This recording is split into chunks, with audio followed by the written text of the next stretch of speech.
So it was announced by ESPN just a few hours ago that they are going to be broadcasting over 1,000 college football games in 2024. Zero Big Ten games. Zero Big Ten games from the Disney family of networks, ESPN, ESPN2, ESPNU, the ACC and SEC networks. Although I do think that I did see that the Maryland and whoever they're playing out of the ACC, somebody's going to sneak in there on the ACC network. So ESPN over 1,000 games, none from the Big Ten. We will talk Big Ten on TV and your viewing preferences for the next couple hours right here, the Voice of College Football. Appreciate you stopping by. And it's good to be here and good to see all of you. We will check the chat. Leave those comments and questions there in the chat. We will get to them as we talk Big Ten football as we are entering the month of June.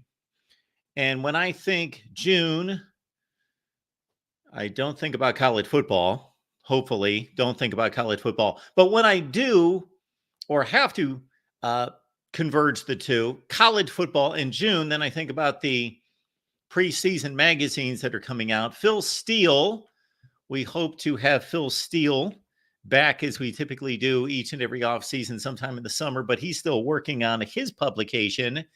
Lindy's and Athlons, I believe, are on the stands. That's what I've been told. I have not seen them. Maybe I'll run out after tonight's show and pick those up. And I have great respect for what those people do. However, at the same time, I'm sure I will have something to say that at times will not be complimentary based on their performances in putting their magazines together in the past. Again, overwhelmingly quality publications. However, Athlons and Lindy's, Street and Smith's, others, they've missed it at times. And I'm not talking about predictions. Anyone can make predictions. Anyone can be right and wrong on predictions, including this guy right here. So many predictions right, many predictions wrong. Everybody's in some kind of category there. Of course, some of us do it better than others, and I'll put mine up against just about anyone. However, I'm not talking about predictions. Just another set of nuances with those magazines that sometimes where they kind of miss it. But again, I've not seen this season's edition of Lindy's and Athlons. I did see somebody post a photo on X where they were side by side on the newsstands. All right, we're talking Big Ten football here, the Voice of College Football. Appreciate you being here. Amazon links in the description section of all the videos. Everyone. So Amazon links in the description section of the video, so please use the Amazon link. Also, we've got some scheduling notes for you before we dive into the college football Big Ten schedule. So we released our rankings in terms of our all-time program rankings, and many of you delighted in those. So please check those out if you have yet to do so. So we've got basically 2 per conference because we delivered our all-time program rankings, which are, of course, flawless and perfect. And then we also heard from you. So we did a follow-up live stream. We don't duck anyone ever. We are here to speak with all of you. And then I believe I'll be delivering some power rankings that I got started on today. So we'll have some power rankings to deliver here very soon. Coming up tonight on the West Virginia channel, you've got some West Virginia football live at 8 o'clock Eastern time with Joey Foster and the crew. And then at 9 Eastern over on the USC channel, you've got the USC call-in show. That's at 9 Eastern, 6 Pacific, where it counts. Big Ten country out there at USC. Lock in on the USC channel. Tim and Matt do an amazing job.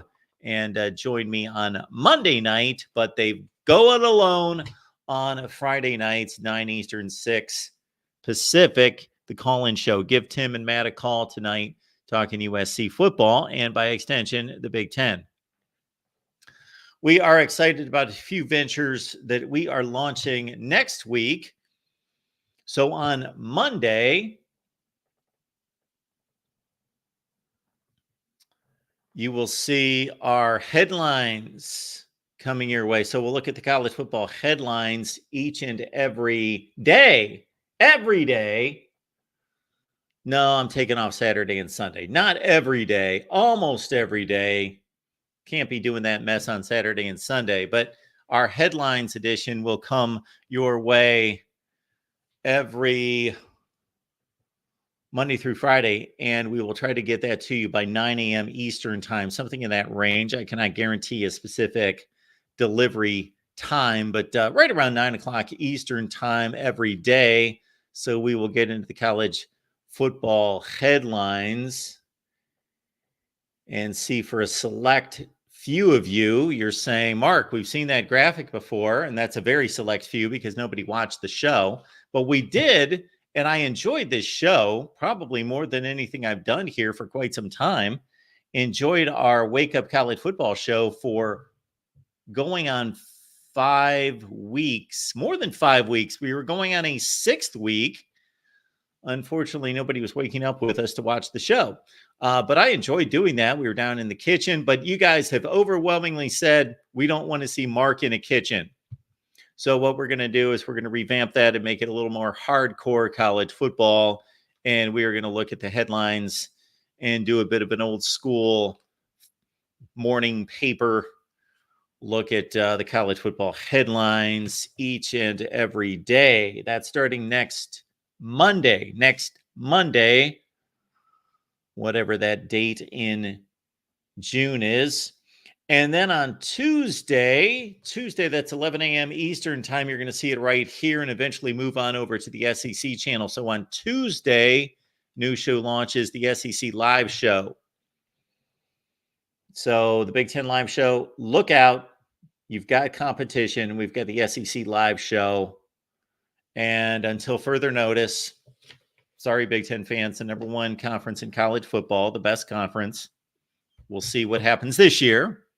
But based on past results, including 2023, was the SEC, again, the best conference in college football. So we have decided they deserve a show. They deserve a show. It's going to be every Tuesday at 11 a.m. Eastern time. Some of your favorite SEC guests and myself, front and center, delivering SEC football analysis. And then some exciting news to pass along concerning both the SEC and the Big Ten live shows a little later.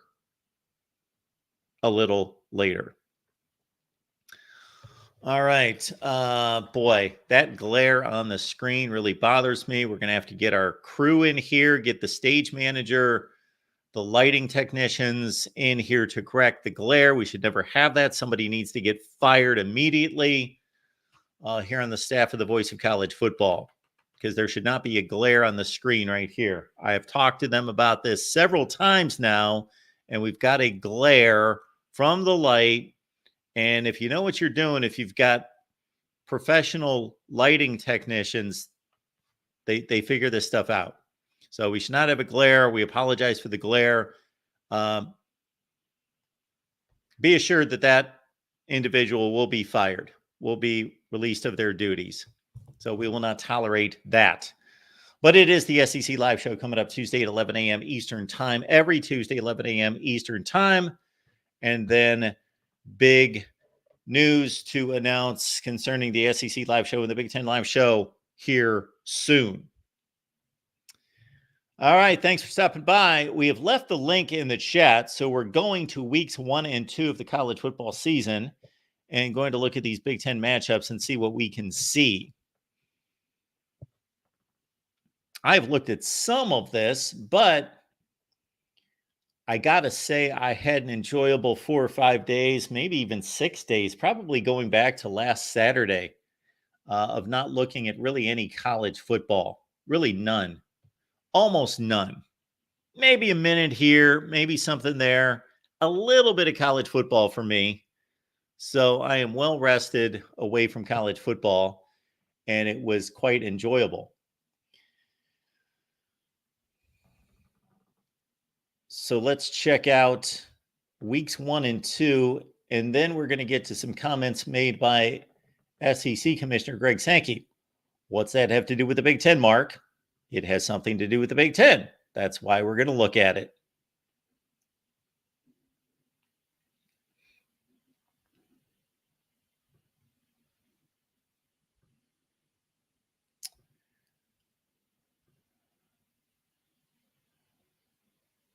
So these are the CBS games. We want to get past this. So I'm going to have to find another site. But let's get to the CBS games first and foremost. Did not realize that CBS was being selfish here and only posting the schedule of the CBS games. August 31st, that's a Saturday. So we've got a couple games on the 24th, week 0, skipping ahead to week 1. The CBS only schedule looks like this. Can you imagine? Can you imagine 2 years ago and before thinking that the University of Akron, is that Akron University or the University of Akron? I should know this. Akron University, the University of Akron. I think it's the University of Akron. Akron University. Regardless, that Akron, the Zips, the mighty Zips, would be playing on CBS at any time, let alone the 3:30 Eastern time slot on Saturday. So this is just, who in the world's watching this game? Who is going to be watching this game? Akron at Ohio State. On this particular Saturday, this is the ABC lineup of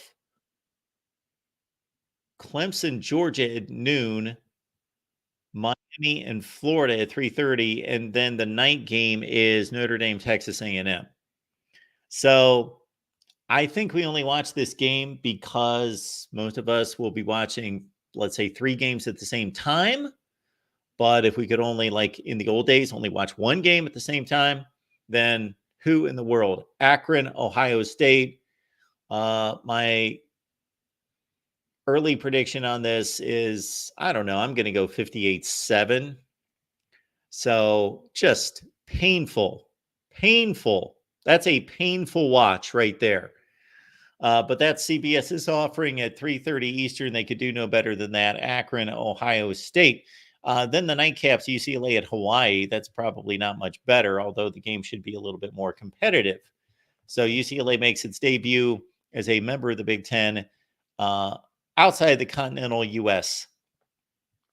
That's the primetime game on the 31st. Skip ahead a Saturday. And again, this is just CBS. Iowa State, Iowa. That's one of the non-conference games I always look forward to. It's been a while since I've not watched an Iowa State game. They play at 3:30 Eastern. That's pretty typical of those two, playing at 3:30 Eastern, 2:30 Central in Iowa City, Hawkeyes and Cyclones, or as they like to say, Cyhawk. Saturday, September 14th, we've got a doubleheader on CBS with Notre Dame, Purdue. Last time they played, Purdue gave them a pretty decent game about 3 years ago when Aiden O'Connell was the quarterback. Colorado State. I don't know what that has to do with this. Was obviously CBS releasing its schedule, so not strictly the Big Ten there. That's its Mountain West ties. USC and Michigan, September 21st. That's a 3:30 Eastern time game. The last time the Trojans and the Wolverines got together would have been the 2007 Rose Bowl game. And USC has had its way with Michigan the last several times they've played. So USC at Michigan, 3:30 Eastern, September 28th, another 3:30. That's going to be a Big Ten game.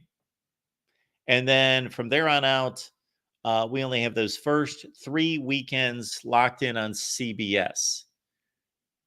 That appears to be it for the Big Ten, although there is a Black Friday, noon Eastern time game, 11 local time, Minnesota, Wisconsin. Love that. Love that that's going to be that Black Friday game. And I'm almost positive that Iowa and Nebraska will play that night. And I believe that's an NBC game. Iowa, Nebraska on Black Friday primetime. And for the first time ever, Fox will relinquish the Big Ten championship game. So the very first Big Ten championship game was, I believe, in 2011. Michigan State, Wisconsin, and every Big Ten championship game, so that would be 13 of them, have been played on Fox until CBS gets into it. And I don't know who would be on the call there. I guess that would be Brad Nessler and Gary Danielson.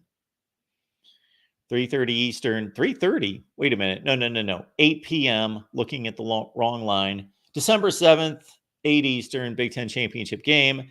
And Big Ten fans that are not fans of Iowa and Wisconsin, you are so happy and glad and just ecstatic that it will be a 1-2 matchup. A 1-2 matchup in the Big Ten, and we will not be subjected to 26-0, 59-0. At least we shouldn't be. Or some of the other horrendous scores we've seen in the last several seasons, 42-3 and otherwise. All right, first caller coming in here. We got Jackson on the line. Jackson, what's going on? How you doing tonight, Mark? How are you? I'm doing pretty good. How are you? I'm good. I gotta say about Black Friday, I was surprised that they put Minnesota, Wisconsin on there. I'm like, oh, what's happening with Nebraska? Right, they're putting it at nighttime on NBC, and it's gonna be interesting to see what happens. Like, I've got a feeling Nebraska, Iowa's gonna stay on Black Friday for good, but I don't know if we're gonna be seeing Minnesota, Wisconsin be on Black Friday on a daily basis. Yeah, I couldn't tell you. I don't think they're making such decisions. They're looking at this season, so nothing is set in stone as happening every year. The closest thing would be Army, Navy, and Ohio State, Michigan. Other than that, every game's been on every network at any time. You can't name another game in college football that has not been on several networks at several different times. True. Although I'm kind of laughing about Colorado State being on CBS. I guess 60 Minutes thinks they're going to be the next mid-noon kickoff or college game day, but somebody should tell them that that's not a huge college football game. Somebody should tell them that. Well, it was last year. Oh man, it's just like I still kind of laugh my butt off about 60 Minutes, just like going over there. It's just hilarious. But to your question about Akron, Ohio State, who's watching that? I think the only people I know are watching that game, the fans of both teams and gamblers. They're trying to like beat the spread. Although I wouldn't be pushing my luck if I'm gambling on a game.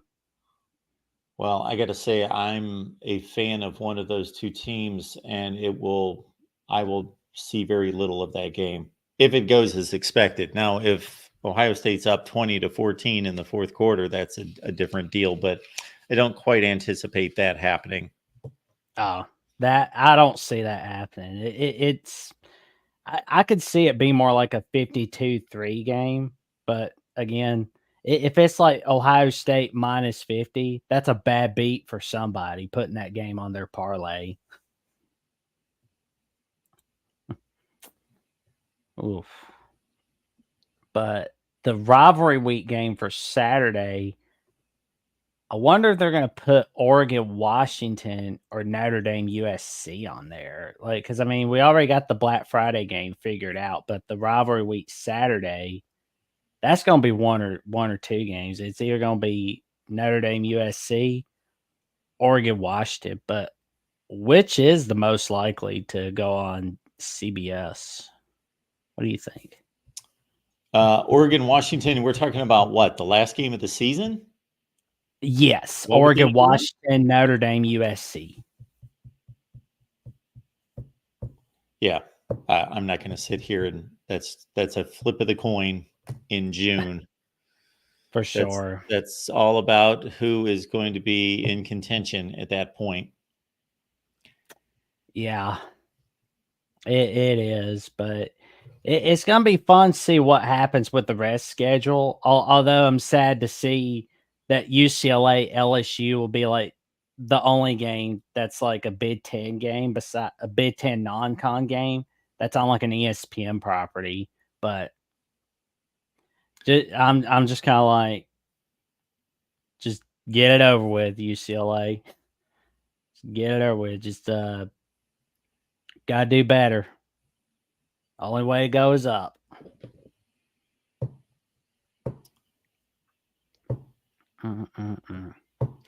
Well, I'll be seeing you, Mark, and you have a good night. And may tonight be an awesome night for us all on the last day of May. And if you love content such as this, like top exclusive live streams, watch parties, predictions, betting advice, and insider looks all college football, go to patreon.com/MarkRogers or become a YouTube member of the Voice of College Football. Appreciate it, Jackson. Have a good night. You too. All right. Yeah, could not find a composite schedule here. So we just checked out CBS, and I was able to find the wonderful NBC and Peacock. Okay, I thought this was exclusively Peacock, which would have been just a litany of scrimmages. But we have found both the NBC and the Peacock lineup.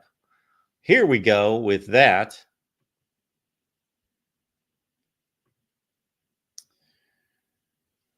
So here we go with Peacock. Oh, Michigan fans are going to have to get Peacock, which I did that. Let's see. That was sometime late in the season. Ohio State played Purdue, and I broke down and got Peacock, and it worked out perfectly in that that was the only college game that I watched on Peacock. Ohio State, Purdue. And that must have been late October. And then there was an NFL game, a playoff game that I think they threw on Peacock, and it just slid in under my trial membership for 3 months. So I was able to get that in before I had to punt the Peacock. So we will see if me personally will be invested in Peacock here coming up this season. I'm guessing at some point there's going to be some game that I figure, well, I can only watch so many games, but it's a pretty sparse lineup, so we're going to go with Peacock. Now, on the NBC networks there, nothing on August 31st, week 1. But on Peacock, we've got Michigan hosting Fresno State, and maybe the Bulldogs put up a fight. Moose is asking, Fresno State is on NBC too, right? I guess. Can anyone answer that? I don't know why that they would distinguish it like that. Why would they put it on both? I don't know. It looks as though they're distinguishing. So, for example, look at these other offerings. You've got Rhode Island and Minnesota on the Peacock in week 2, and you've got Boise State and Oregon on Peacock. I don't think those are NBC games as well. Boise State at Oregon. So Oregon's, let's see, I forget their first week. I did look at the Big Ten Network schedule. We'll give that a look, but the Big Ten Network schedule features in week 1. We've got Washington on the Big Ten Network. We've got Oregon on the Big Ten Network on Saturday. So just a very different look out of the Big Ten on the Big Ten Network, right out of the gate, week 1. Oregon, Washington, both playing on BTN.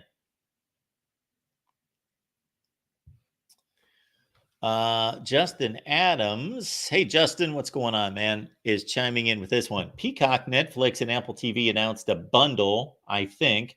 Basically, it's going back to cable. Nobody cares about Apple TV. So I'm not aware of what's going on there, but you'll be able to get a deal apparently if you sign up for all 3, bundle those together, save a couple bucks, and there you have it. So week 2, September 7th. I really want a composite Big Ten schedule is what I'm looking for here. And I don't think I'm going to get it. ESPN used to do a composite schedule with all the networks, but I'm guessing we're not going to see that. Oh, maybe we do. Okay. ESPN did something right. Okay, here we go. Let's get this off the screen. Let's throw it all together, hopefully.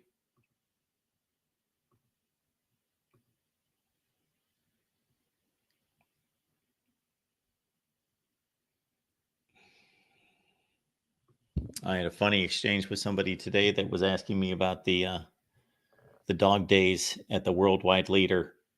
Anyway, here we go. We've got Saturday, August 24th, nobody in the Big Ten. Then here we go. Let's throw it all together. So, as predicted, because it was the obvious matchup, Minnesota, North Carolina. Fox has done much better in recent years on its Thursday night game. Even Nebraska, Minnesota, I know it wasn't a great game. It did go down to the last play of the game, but it was not a scintillating game. But at least it was a Big Ten conference game and therefore held a level of importance. But North Carolina and Minnesota, okay, it's fine. I'll be watching. I will be invested to a certain extent as a viewer. But I would think Fox on Thursday night opening the season would do better than North Carolina at Minnesota.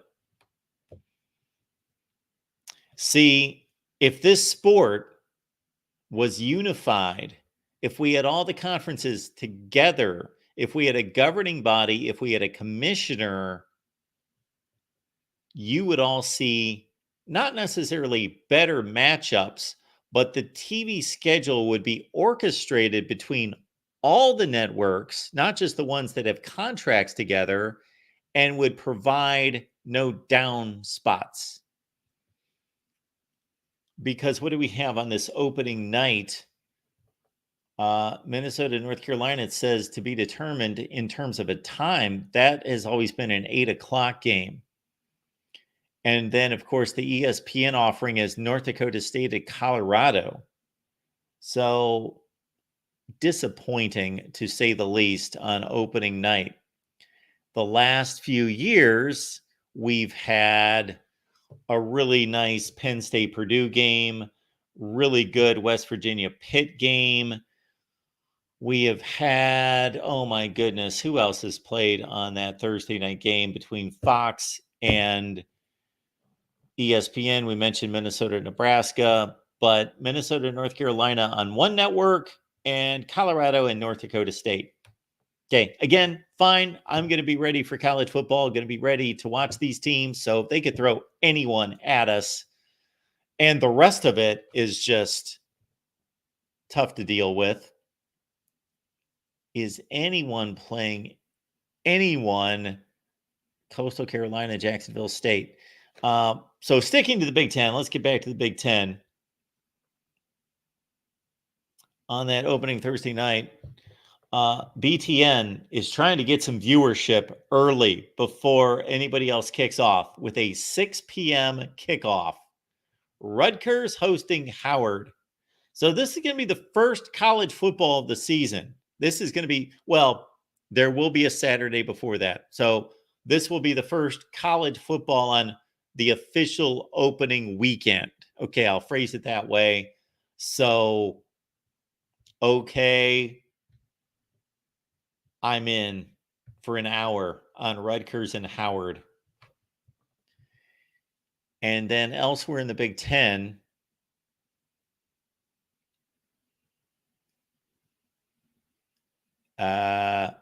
really nothing. Okay, then we skip ahead to Friday night. And we've got nothing from the Big Ten on Friday. Then we get to Saturday, and we already looked at some of this, but now we get it all together. Okay, UConn at Maryland. That's an FS1 game.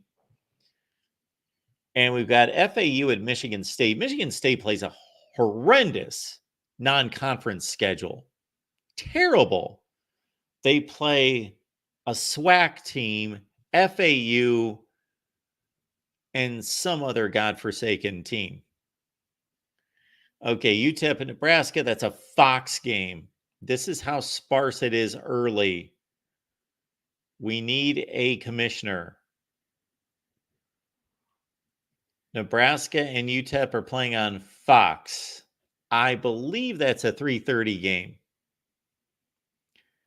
We already mentioned Akron, Ohio State. I don't know why ESPN is not caught up with the times on these games.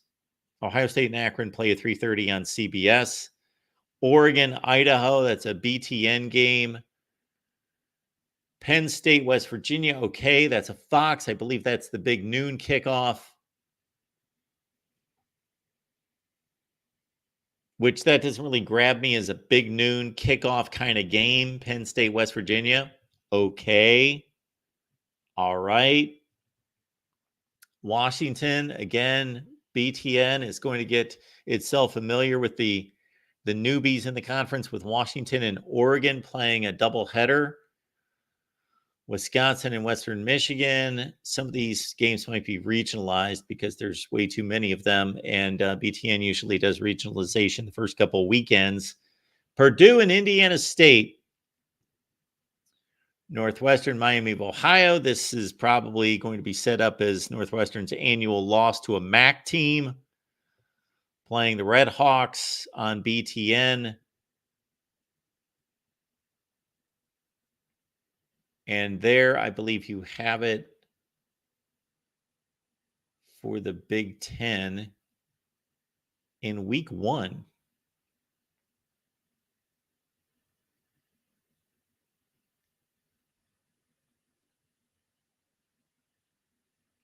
There's that UCLA-Hawaii game on CBS at 7:30 Eastern, competing against Texas A&M and Notre Dame. Sorry, CBS. Michigan, Fresno State, for those of you who wondered, it's on NBC. I don't know why that article was so confusing. It's on NBC. Michigan hosting Fresno State, 7:30 Eastern. So certainly, as we take it through the day, let's take it through the weekend. I can tell you right now what I'll be watching. In week 1, Minnesota, North Carolina is the one watchable game, and I will be watching Colorado and North Dakota State at the same time. The rest of it, no thank you. On Friday night, I'm going to be watching Oklahoma Temple is the preference by far, just to see Oklahoma, member of the SEC, starting its SEC history. TCU at Stanford. Could be an entertaining game. Could be. Neither one of those teams expected to do anything, but that's a late night game on a Friday night. I'm all in on late night games. Saturday, oh, we don't have the game times. Okay, we have some of them. So if these, aside from the games that could be added to these, obviously at noon, Georgia Clemson is going to dominate the landscape. And then I've got nothing besides that. But again, some of these earlier games are going to be added, but I see nothing of value there. So I'm hoping there's going to be, I like to have at least 2 good games on at the same time. So add Georgia Clemson to somebody else, and hopefully we'll have a nice little window at noon Eastern. Now at 3:30, I am all about that Florida-Miami situation.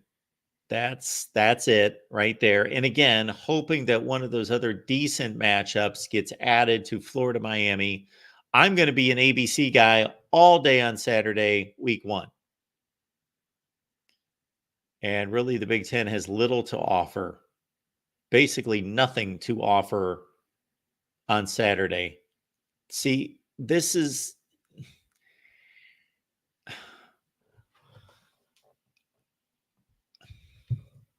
I should have little to criticize the Big Ten They're making money hand over fist.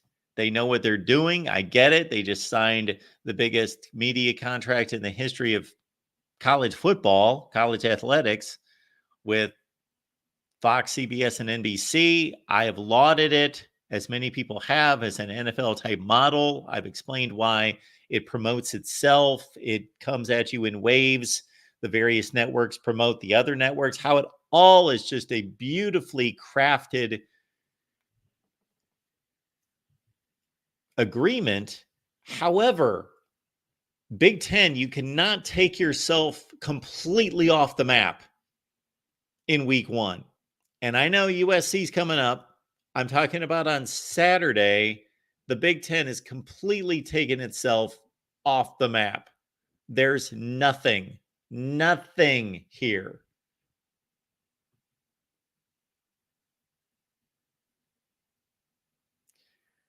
So I've got a problem with the Big Ten first of all, the conference has not scheduled well the last several seasons. And this season is pretty much the same. There's Texas. There's North Carolina. Is that it? Is that all we got? That is it. North Carolina and West Virginia. Right? Colorado. Kansas.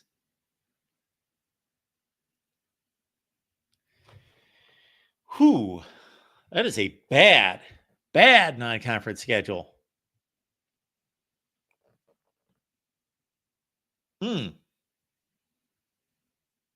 Big Ten fans, wait till the conference season. You're going to be rewarded. It's inevitable that you get rewarded during the conference season, because if half of these big matchups turn out to be really good games, if not classics, then it'll pay off. There are just so many great matchups once the conference season starts, but non-conference, garbage. We have 4 games.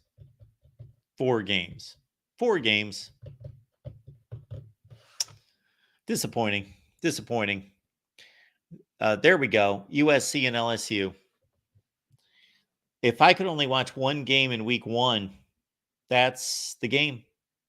Well, Georgia, Clemson, Notre Dame, Texas A&M. Yeah, I'm still going to watch USC and LSU. We will take a poll. Here we go. If you could only watch one game in week one, who are you watching? I am watching USC and LSU. Slight lean over 5 Adams selection of Notre Dame, Texas A&M. I think I go USC, LSU, although Notre Dame is most likely of all those teams to make it far this year. So we've got LFG wants to see the same game I want to see. We've got John chiming in with Georgia, Clemson. Brian is going to, I don't know. He wants to take a nap.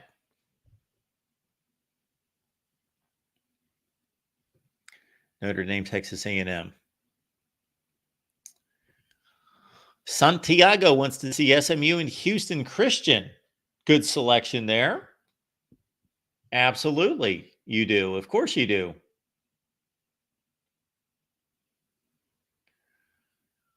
I do not remember this, Rob. Michigan and Minnesota getting moved to a Friday night for the Twins World Series, whether that was in 1987 or 1991. I don't remember that. Okay. I'm sure I was watching.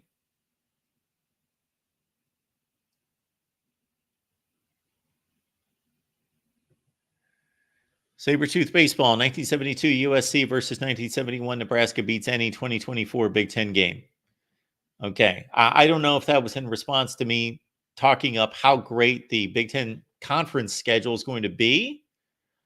So Sabretooth took 2 of the greatest teams in the last 50 years of college football in different years and sized them up. Okay. You understand what you had to do there to find a better matchup than the best matchups in the Big Ten. Moose likes the Georgia-Clemson game, then USC and LSU. Any other outliers? Troy likes Notre Dame, Texas A&M. Again, I'm going to go with USC and LSU, and Notre Dame, Texas A&M close second. Yeah, it's starting to come back, Moose, or whoever posted that. I think it was Moose, that Friday night, or it might have been Rob J. Michigan, Minnesota. That's starting to come back to me. Minnesota, of course, beat Michigan when Michigan, I believe, was the number one team in the country in 1986. And then I'm sure they didn't beat them for another 800 years after that.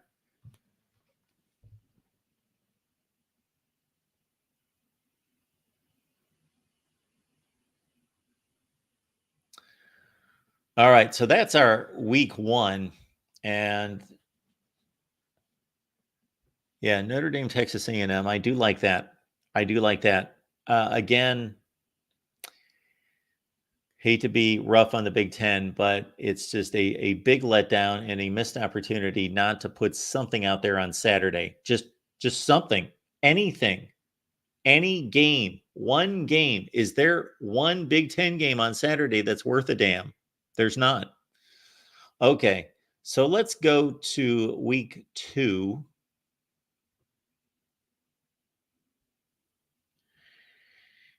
And on Friday night, so of course, keep in mind, the NFL, everybody is scared of the NFL. College football just quivers in fear of the NFL. Therefore, there can't be a Thursday night game. If I'm college football commissioner, the NFL game kicks off at 8:20. I'm playing a college football game at 6 o'clock on Thursday.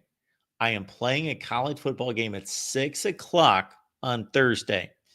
And I'm making it a decent game. Not a great game. I'm not putting a marquee game there, but I'm going to play maybe that Illinois-Kansas game. Maybe that Illinois-Kansas game is going to be my Thursday night game before the NFL game. And if it is 27-24 in the fourth quarter, maybe I keep the audience, most of the audience. If it's a dog, it's a dog. Forget it. Everybody's off to watch the NFL pregame and the introductions. That's fine. But I would put a game on Thursday night. And then you've got college football fans like yourselves who will watch college football over the NFL any day of the week, regardless of who it is. But we know that Thursday night NFL game will do a ridiculous rating. And I'm sure I got to ask my guy, Justin Adams, or somebody who loves the NFL who's playing on the opening Thursday night. I believe that's been announced. I would think at this point the NFL has announced its schedule for 2024. So on Friday, I'm still making my decision which game I'm going to choose here on Friday. It might just be the BYU SMU game. Okay, on Saturday, a bunch of TBDs. And a couple are somewhat meaningful here. And again, I think this is ESPN not keeping up with breaking news. Don't even call it breaking news at this point. I think that Kansas-Illinois game has been scheduled. Iowa State, we know that's at 3:30 Eastern. We know that Western Michigan, Ohio State is a noon game on the Big Ten Network. And we know that Oregon, Boise State, I love that matchup. I love when Boise State plays Power 5 teams. Love it, especially in that part of the country. Love when they play Washington, which they did last year. And I know they got torched by Michael Penix.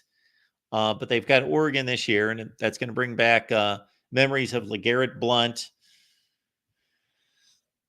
So you've got those games on those networks. Iowa State at 3:30. That's a CBS game, FS1 for Kansas and Illinois. That is the second back half of the home and home. Michigan State, Maryland, a Big Ten game in week 1 on BTN. So that's a nice matchup for BTN. All right, the rest of these Big Ten teams, USC takes on Utah State, Washington hosting Eastern Michigan. Washington becoming a true Big Ten team by hosting a MAC school. Nice job. Wisconsin, South Dakota. All right, so Big Ten week 2, of course, highlighted by the big noon kickoff, Michigan in the big house hosting Texas. If I could only watch one non-conference college football game the entire season, I'm probably watching that game. That is probably my selection. Chat, what do you think? You get one game. You only get one non-conference game. One non-conference game, folks, all season. Who do you get?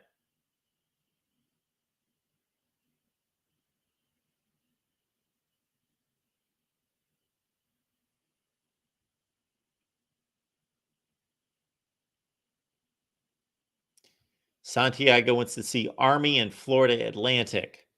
So he's in the clubhouse as the lead right now. So I guess it's going to be Aaron wants to go for this lousy Michigan-Texas game.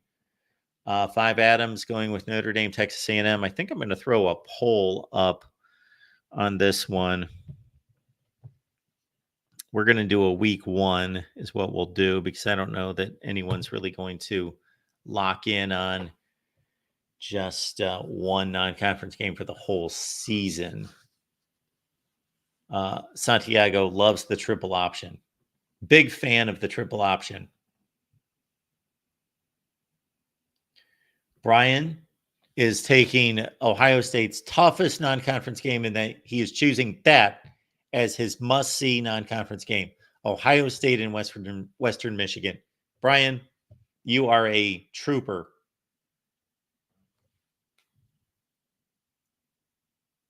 Bilal, good to see you, Bilal, letting us know that Michigan is going to get smoked. Brother, they have no chance against Texas. They have no chance. None.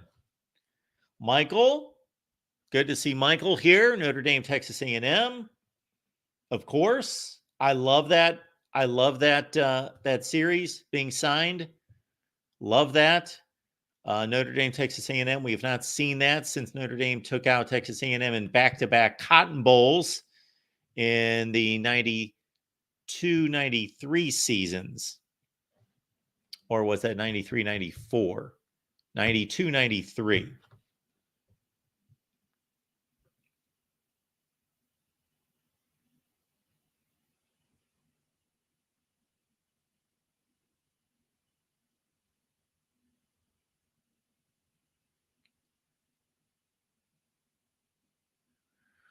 All right, all right, all right. So let's keep it moving here. I do think I would choose Michigan, Texas as my one non-conference game the entire season. Rutgers and Akron. So Akron making a tour through the Big Ten, Ohio State, and then also Rutgers. And who knows, they might be playing somebody else. We will try to focus on the Big Ten here, even though I was going to mention some other games. I will not. I will keep Big Ten focused. I will show my discipline.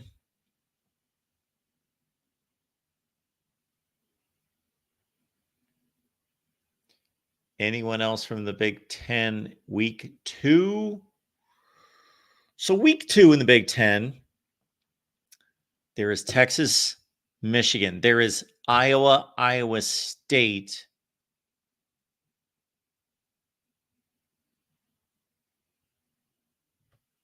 There is Nebraska, Colorado on NBC. I'm all in on that game. I like that matchup. I want to see that because I want to see Dylan Raiola against at least Power 5 athletes. I'm not going to say a true defense in Power 5 fashion, but some athletes. Travis Hunter, of course. And we'll do the deep dive on these teams once we get into the info here in the month of June. So we took a poll on what you guys want to see throughout the summer. And one of those is a lot of personnel breakdowns. So we will get to those. But yeah, Nebraska, Colorado, I am all about that. And I got to think that Memorial Stadium with Matt Rule, year 2, Dylan Raiola, a schedule that sets up for Nebraska to get off to a huge start, night game, Lincoln against Colorado and Deion Sanders. That, considering Colorado is 3-0 against Nebraska, what, in the last 5 or 6 years? That place is going to go bonkers. That place is going to be revved up, riled up, out for blood. That is going to be the most electric atmosphere in college football in week 2. I called it right now. Most electric atmosphere in college football week 2 is going to be at Nebraska, Memorial Stadium, with everything that is a storyline entering that game. Absolutely. Love that one. Duke and Northwestern. If college football contracts and starts kicking teams to the curb and the lesser football schools get kicked out of the major conferences, Duke and Northwestern should definitely be in a conference together somewhere. I believe this is now 8 times in 9 years that Duke and Northwestern have played each other. Who's got that game? That's a 9 Eastern game at Ryan Field. So I'm going to be all in on this Nebraska-Colorado game. You also have, to step outside the Big Ten, I'm going to be watching Tennessee and North Carolina State. Those are going to be the 2 games I'm going to be watching first and foremost in prime time. And I can't push myself past 2 games. I've got plenty of monitors to throw up other games, but I can only focus on 2 games. That's all I can do. And as most of you caught on to last year, and probably not that you guys care about my YouTube efforts, but the most successful strategy we had this last college football season was me watching 2 games every window on Saturday and delivering instant analysis right after the games. So push me past 2 games to 3 games, and I don't know what's going on. I can't watch 3 games. I have a 3rd game on just in case there's an injury, there's a timeout, commercials, between quarters, all that business adds up to, okay, I can go to the 3rd game to catch a few things. But ask me anything about the 3rd game at the end of the game, and I know nothing of what's going on. So 2 games, and my 2 games in prime time are going to be Nebraska, Colorado, and NC State and Tennessee. Now, that could be swayed. Now, things change, and one of those could become a dog, and then we may have to pick up Northwestern and Duke. That would be my next go-to, and then it would be possibly App State throwing a little scare into Clemson, or Houston, possibly a little scare into Oklahoma. And then again, that would be it for the Big Ten. So Big Ten, week 2, you're good. You're fine. You've got, of course, the huge one, Michigan, Texas. You've got Iowa, Iowa State. That rarely disappoints. Always a good game, especially if you like, yes, you know what I'm going to say, defense. But Duke Northwestern and this night game with Nebraska, Colorado. Okay, Big Ten, you're good in week 2. I'm pleased. I am pleased with the Big Ten in week 2. Week 1, nothing. You suck. Just horrendous.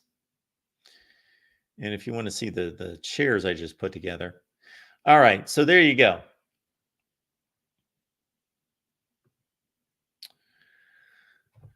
So we do appreciate you being here at the Voice of College Football. Yes, Brian, we've talked about USC and LSU. Yes, that was one game, and that was not on Saturday. So my point on week one for the Big Ten and why the Big Ten has botched it is that there are no games on Saturday. None. Zero. None. None. The only hint of a college football game being played on that Saturday would be, refresh me on this one. When is the Penn State West Virginia game? Is that week one? That's week one, correct? Okay, fine. For some reason, that doesn't. Back in the day, in the 80s, I was good on Penn State and West Virginia playing. Now, doesn't do much for me. Maybe if West Virginia can pull off a scare at home, if not the upset, I wouldn't be surprised if they won the game outright.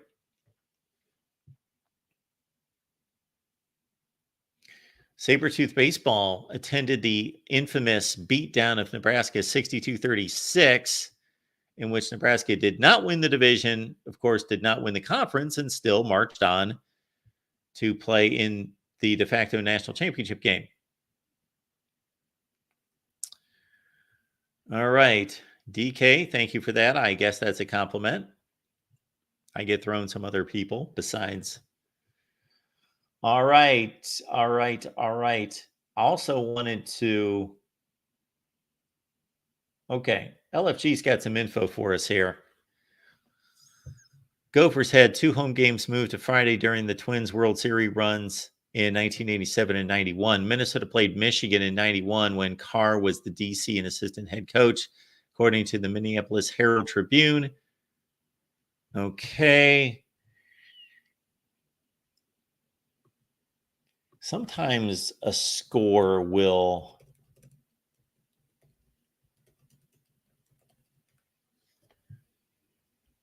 sometimes if I see the score, it will refresh my memory. So Michigan beat Minnesota 30-20. And wait a minute. So you said that was in 1987? So unless this is incorrect, and I gotta think, wait a minute. So this is what I'm seeing on Wikipedia. Wikipedia is showing us that in 1987, that the Minnesota-Michigan game was played. Maybe that was the original date and time, and then Wikipedia did not adjust for it, or whomever built this page, because they're showing that it was played on a Saturday at 3:30 Eastern on ABC. So anyway, Michigan won the game 30-20, and 55,000 at the game. That's pretty much capacity at the Homer Dome. Okay, so they must not have adjusted for that.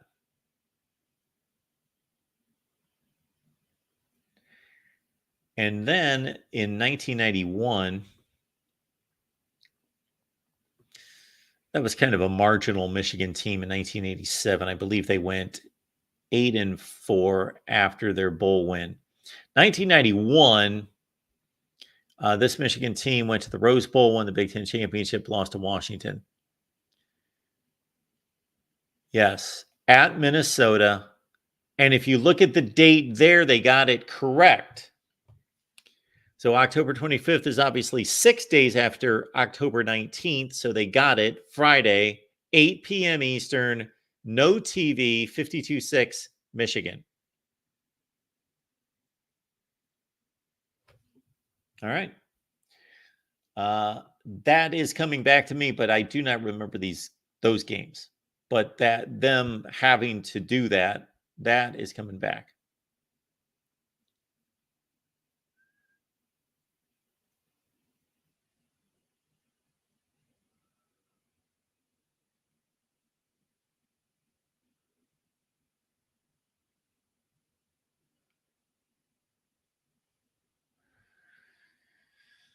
All right.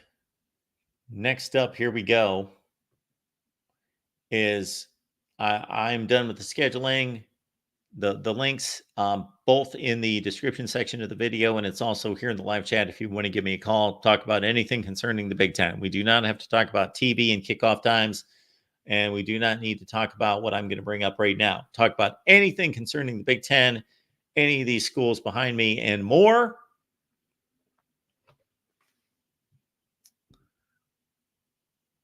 But I did see some comments that Greg Sankey made at the conclusion of the SEC coaches meetings, and some of them involve the Big Ten.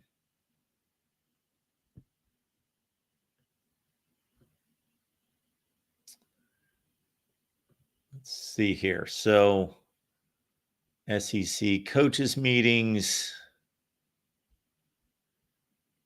blah, blah, blah, blah, blah, uncharted waters, etc. NCAA basketball tournament. Now, I'm not going to pretend to say or read into anything that he had to say that was earth-shattering. However, Sankey says the SEC will continue to work with the Big Ten in that role, and said the advisory committee between the two was, quote, an acceptance of the responsibility for leadership. Okay, so what he's telling us there in a very kind way is that the ACC and the Big 12 do not lead this sport. It is obvious that, and I guess my recent trips to Culver's have made me a target of Culver's ads. Anyway, that the recent advisory committee, of course, has shown that that shows us everything we need to know about who's running college football, whether it's official or not. It doesn't need to be, and maybe it will be, although that's going to be a bad look for the sport. But we all know what's going on. So the Big Ten and the SEC will continue to get their way, just as they did. Look at the split of revenue for the college football playoff. And I posted a video in which a lot of Big 12 fans got so angry with me. Check it out. It's from about 2 or 3 weeks ago. And I simply responded to Brett Yormark's statements, which were ludicrous.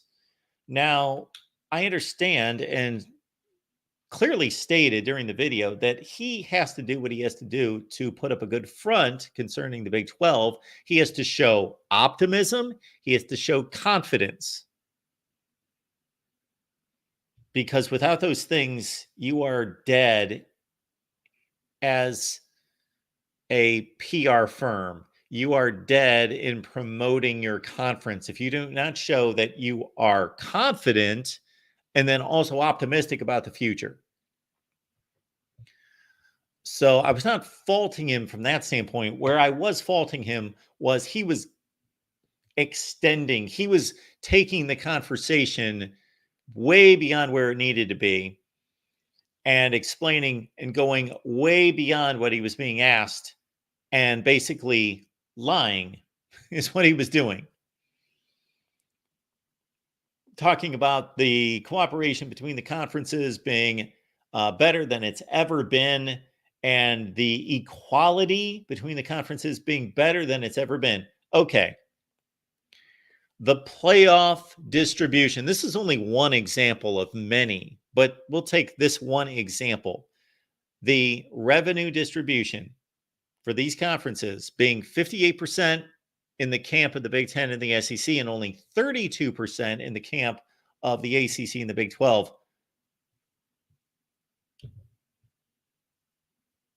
Every agreement that these conferences have ever gone into prior to this offseason were always even splits. So that in and of itself shows you who controls the sport. So Sankey said they don't currently, meaning the Big Ten and the SEC, don't currently have any meetings scheduled, but they both are eager to discuss their end-of-year meetings. So I guess they're talking about end of year, meaning end of calendar year, school year, academic year in May. So Sankey says here, we're going to have to make independent decisions on a number of key things. We can't solve every problem together. Well stated and obvious and good and forthright. Yes, you cannot be running back and forth about medial type decisions. Otherwise, you reintroduce antitrust concerns that as well from a legal standpoint. We also have to draw people in. So it's not like 2 votes change the world. So basically, though, we have to draw people in. People being the other 2 conferences. And then the third layer would be the other conferences, the other 5 past that, the group of 5. So we have to draw these people in, meaning we'll decide. Then we want to allow them a say. We will hear from them. We want to draw them in, meaning we want them to be happy or at least satisfied, content with the decisions we make. So it's not like 2 votes change the world. Certainly 2 conferences agreeing on things and in the right sort of way have influence, to say the least. Certainly 2 conferences. Oh, they could be any 2 conferences. Yes, they could be the MAC and the Conference USA. Those 2, they agreeing on things have influence. No, he's saying our 2 conferences agreeing on things and in the right sort of way have influence.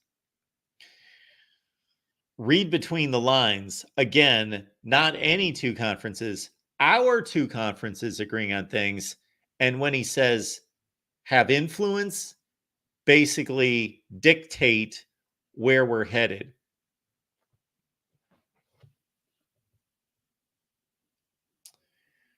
I also thought that this was interesting. The SEC on Thursday also announced new payout amounts for any of its teams that qualify for the 12-team playoff, which begins this fall.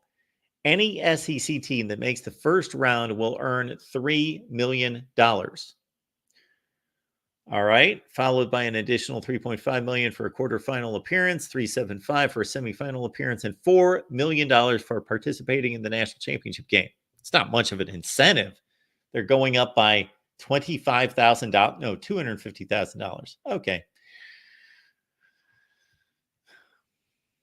In addition to travel expenses. Sankey said those numbers were an SEC policy, and each conference can make its own decisions on respective payouts. I want to know what the Big Ten payout distribution is. There's about a 90-some% chance Ohio State's going to be in the playoff. There's about a 90-some% chance, or maybe a little less, Oregon's going to be in the playoff. There's a whatever percent chance, 60% chance, whatever it is, Michigan's going to be in the playoff, and on down the line. So are those schools going to get a larger distribution payout? And they should. The way it stands right now, based on the playoff agreement between the 4 conferences and the group of 5, is that the Big Ten and the SEC are receiving $21 million per school. So if that's evenly distributed, it's going to be $21 million per school. I don't know if that was determined outside of what the payouts would be for the teams that actually make the playoff. So let's say, as expected, 4 teams make it from the SEC. Well, let's say they've got a conference champion that makes it and they will not play in the first round. I don't know if they receive first round money. They made the first round, but they actually jumped past the first round. So whatever that means, I would think they will not get a first round check because they did not play in the first round. So if there are 4 SEC teams in the playoff, those 3 that play in the first round will get $3 million each. That's 9. Let's say 2 of them win. 2 of the 3, plus their champion, will play in the quarterfinals. So that's another 3 teams playing at $3.5 million per. That's roughly $11 million. So 11 onto the 9, that's $20 million. And then let's say they split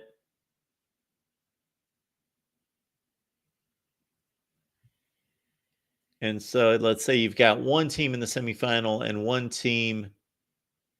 No, I was putting two teams in the semifinal and then let's say a team in the national championship game. So you would have 20 million plus another 7.5. So we're at 27, 28 million plus the 4 for participation in the national championship game. So that would be about 32 million that only those 4 schools would earn. Okay. So I do want to see what the Big Ten is doing there.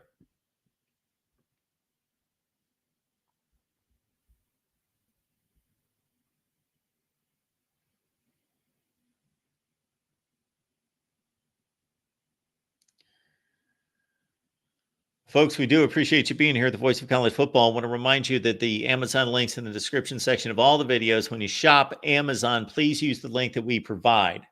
It is the same exact shopping experience.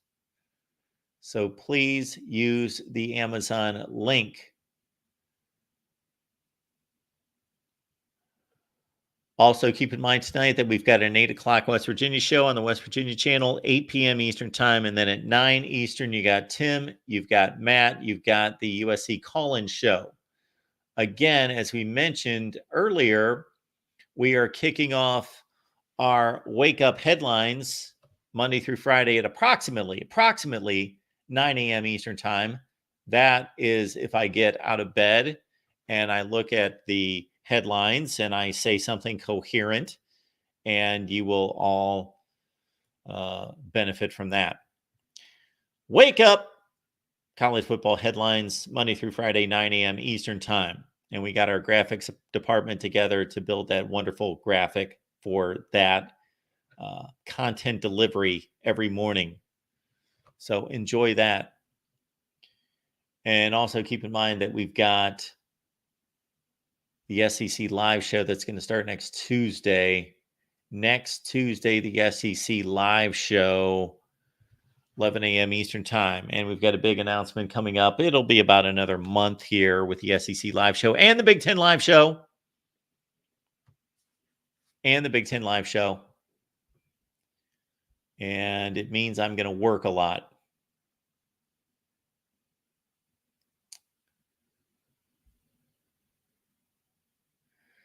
Jackson, speaking my lingo. And Jackson, by the way, has got an excellent channel of his own, the Jacksonian. So check it out. He had Steve Hellwagon on, I know, recently from Bucknuts 247 Sports. So check out the Jacksonian, and a lot of great college football conversation there, and beyond college football as well, other sports. And 100,000 subscribers. Let's do that. Let's get there sometime this season. Would be phenomenal, folks. This season, 100,000. I am going to be posting a poll looking at your must-see Week 1 games. And other than that, I believe we've done yeoman's work tonight. So, wow, you guys are going to lure me into a food discussion here. Wendy's is highly underrated? Yeah. I've got a differing opinion there. Brian, yes. Five Guys. I can't imagine a family of, let's say, 3 kids going to Five Guys. It must cost like $80 just to have hamburgers and fries. And now the one thing, you can just get a fries and you can share it. Unless you are just a glutton for French fries. And I can eat my share of French fries.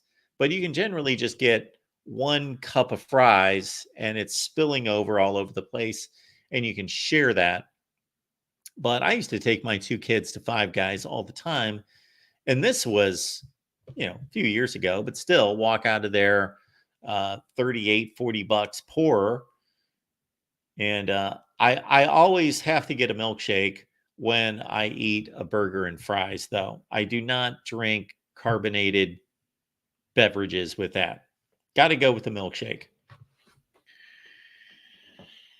All right. Folks, we appreciate you being here, the voice of college football. And again, the USC show is coming up at 9 Eastern time, and the West Virginia show is live right now over on the West Virginia channel. We've got power rankings coming your way with all the conferences, including the Big Ten. Please check out the all-time rankings that we've got posted to the channel. Keep in mind, we've got a Monday show starting. Basically, that's going to be a Monday post is what it's going to be. College football headlines. And then, of course, Tuesday starts the SEC live show. Be a YouTube member. Get a channel membership here on YouTube. You will not be disappointed. Or on Patreon. Either way, you can't go wrong. So keep it locked in here, the voice of college football. We appreciate you being here. We're in for a big summer. Let's call it the Summer Festival here at the Voice of College Football. And we will see you soon.